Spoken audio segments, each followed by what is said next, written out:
日本高铁为何在印尼遭遇失败？为何说日本在印尼雅万高铁的结局奠定了中国高铁世界第一的地位？对于中国高铁的发展有何重大意义？随着世界科技的发展，这就使得高铁在不知不觉中成为了速度的代名词，以其超快的速度以及舒适的乘坐体验，这就使得高铁在全世界范围里都受到了人们的广泛欢迎。所以有越来越多的国家想要修建高铁，以此来方便人们的出行，从而加快经济的快速发展。目前在世界上高铁技术处于领先地位的就有日本和中国，所以这两个国家的高铁也是吸引了许多国家的青睐，并且也使得中国和日本在高铁的修建上产生了激烈的竞争，而且经常是两国互相竞争一条高铁。而日本也是特别喜欢与中国较劲，并且也是多次抢了中国的高铁项目，并且总喜欢在有中国的地方横插一脚，从而这也使得中国对于日本这样的行为极其不满，也应该受到国际社会的强烈谴责。然而日本每次和中国抢订单真的是都没有好的结果，反而都是自己自讨苦吃自讨没趣，都遭遇了失败。日本虽然是中国高铁的老师，中国此前第一次接触高铁技术就是使用日本的新干线，这才让中国国民第一次体验到高铁的速度和舒适。而后中国通过在高铁领域不断的探索与发现，不断创造一个又一个奇迹，才使得中国高铁不仅做到了高铁运营里程世界第一，而且在技术上更是完全实现了独立自主，才使得中国研制的新一代高铁列车组复兴号正式投入使用，而且还将中国国内高铁的时速提升到了350公里每小时，这也极大地提升了中国高铁在国际市场上的竞争力，使得世界上越来越多的国家相信中国的技术，愿意让中国帮忙修建国内的高铁，从而使得中国高铁成为了世界认识中国的名片。然而在中国高铁的发展中，日本一直充当拦路虎的角色，并多次和中国抢高铁订单，但是却频频受挫，却仍然不长记性。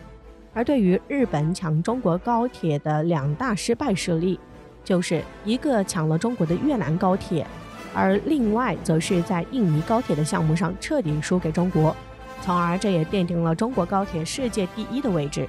而日本最后也是输得心服口服。那么这是怎么回事呢？为啥说自此中国高铁问鼎世界第一呢？回顾此前的越南高铁，据悉由于越南的国土在南北方向上跨度较大，交通极其不便，所以需要一条高铁线路将南北两地连接起来，这样越南的发展速度就会加快。所以越南政府就计划从河内开始延伸到胡志明，将这两大城市之间的线路正式打通，然后修建出一条高铁来。这条高铁的全长为1570公里，这也是东南亚最长的高铁，预计成本在600亿美元左右，计划在2030年正式通车。此后越南针对于提出的这个高铁计划，就开始在全球范围内招标，竞争国家有中国、德国和日本。但是最终越南既没有选择技术最好的德国，也没有选择发展最快、建造里程最远的中国，而是选择了价格最贵、技术实力却只排在世界第3的日本。然而投标结果一出来，就让人感到难以置信，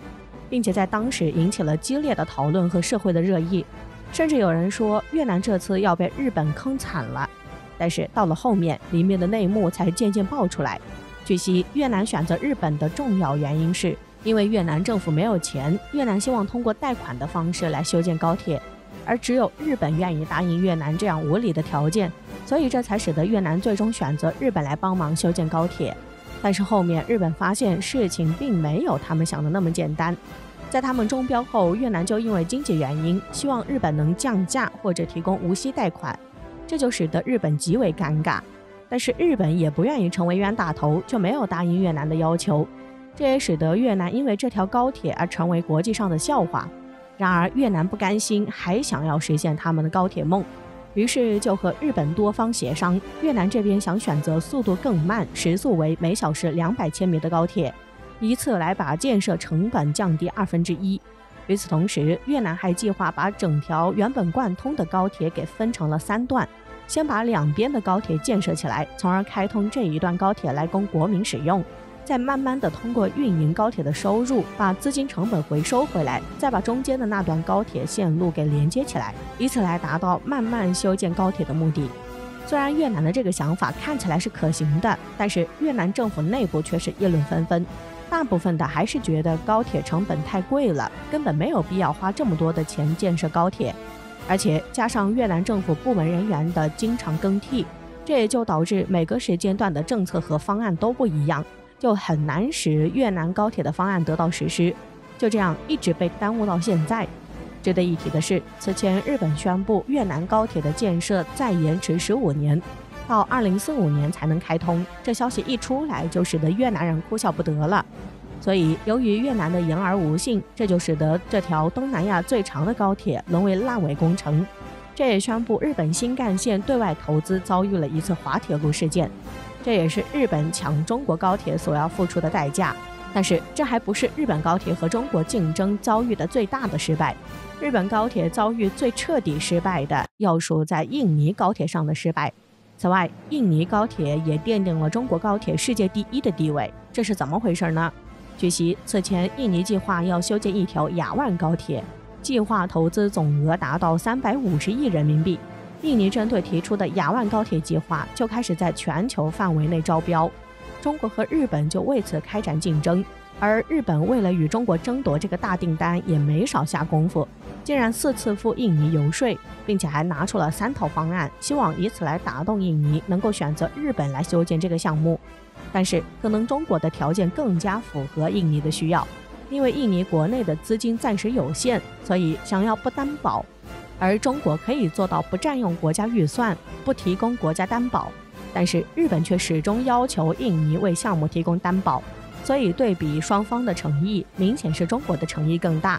因此印尼最终将这个项目交给了中国，